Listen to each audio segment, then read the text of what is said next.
常常听人讲行行出状元，讲到咱即马呢，大家拢是知识分子，拢有这读册的功夫。那准你有法度读这个万里书，不如机艺在身。伫咧国际技能竞赛，今年咱台湾的选手呢，摕到2块金牌、3块金牌、10块铜牌，也有28个优胜这款的好成绩。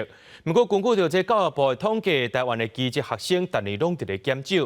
劳动部今仔日也举办这技能竞赛成果的座谈会，透过分享台湾的基职培训计划，促进民众对基职发展的关注。有路的线条、花蕊甲册结合做一个花艺作品，这是2024国际技能竞赛花艺金牌国手林奕宏的作品。国际技能竞赛阁号做技能奥运，今年伫法国举办，台湾摕到2金、3银、10铜、28优胜的好成绩。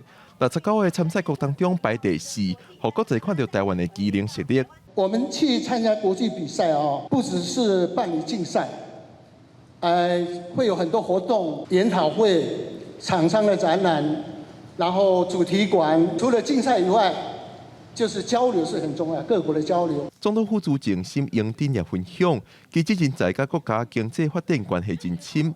亲像台湾疫情时代生产水暗的工具机器，到即马 AI 时代的精密设备零件，拢有基职领域的人才参与。日本跟德国这2个国家，它重视技术的培养跟训练，所以它在工业方面有它的一个独到之处。那台湾呢，这几年来也是一样。云嘉南这个资讯中心其实就是整个南区最大的一个资讯中心，也有非常多的这个前期的得到金银牌、铜牌的这一些师傅我们留起来当我们这个业师，让他的专业得到更多的肯定跟传承。